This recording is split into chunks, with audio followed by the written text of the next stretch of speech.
Asta იყო სპორტის სიახლეები, რომელიც დიმიტრი აბოლაძემ გაგვესწრო. მადლობა დიმა.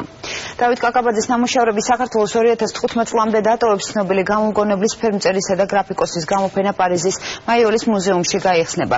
17 სექტემბრიდან დამთვალიერებლებს ხელოვანის ოჯახის კოლექციიდან სხვადასხვა პერიოდში შექმნილი 40 ნამუშევრის ნახვა შეეძლება. დაბრუნდება თან ძალიან მალე. სექტემბრის თვიდან მაიოლის მუზეუმი დავით კაკაბაძის ნამუშევრებს უმასპინძლებს. 1927 წელს მხატვარი ეტოვებდა პარიზს, ალბათ ვერასოდეს ვერ წარმოიდგენდა, რომ ერთი საუკუნის შემდეგ დაბრუნება ესეთი წარმატებული იქნებოდა. ქართველი მოდერნისტი პარიზში ბრუნდება. მაიოლის მუზეუმში სექტემბერში დავით კაკაბაძის გამოფენა გაიხსნება. საუკუნის შემდეგ იქ სხვადასხვა პერიოდის გრაფიკა, ზეთისა და აკვარელის ნამუშევრები, კონსტრუქციულ-დეკორატიული კოლაჟები გამოიფინება. 40 ნამუშევარი მისი ოჯახის კოლექციიდან. ექსპოზიცია პარიზში, იტალიის კულტურის ცენტრში გამართულ პრესკონფერენციაზე მუზეუმის ხელმძღვანელობამ და მხატვრის ოჯახის წევრებმა დააანონსეს.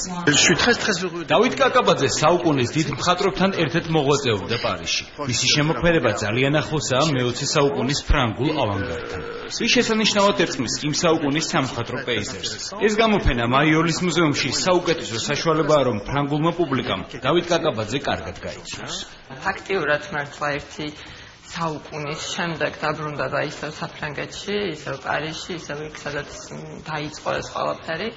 125 წლის გახდებოდა ზუსტად წელს აგვისტოში და ესეც რაღაც სიმბოლური კავშირი არის ამ ყველაფერს შორის.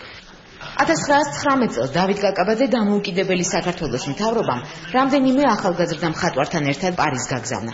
ის საკუთარ თავს პიკასოს, მიროს, ლეჟეს გვერდით, როგორც თავად უწოდებდა, მაშინიზმისა და კინემატოგრაფის ეპოქაში ეძებდა. ნაწილი იქიდან, რაც მან პარიზში იპოვა, მისი შთაგონების ქალაქში გამოიფინება. საქართველოს კიდევ უფრო დაახლოების პროცესი ხდება ევროკავშირთან და დავით კაკაბაძე არის სწორედ ის მხატვარი, რომელიც ამ ორ კულტურას, ქართულს და ევროპულს ძალიან კარგად ასახავს თავის ნაწარმოებებში. ეს არ არის უბრალოდ მხატვარი, ის არის მოღვაწე, მოაზროვნე, ისევე ძალიან ევროპული ღირებულებების მქონე პიროვნება.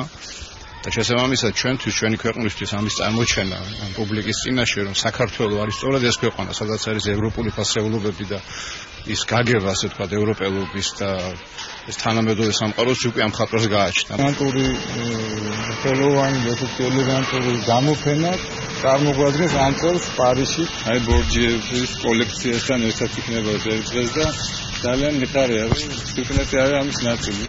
პარიზის მაიოლის მუზეუმში ქართველი გამომგონებლის, მკვლევარის, ფერმწერისა და გრაფიკოსის დავით კაკაბაძის გამოფენა 5 თვეს გაგრძელდება და საქართველოში 2015 წლის თებერვალში დაბრუნდება.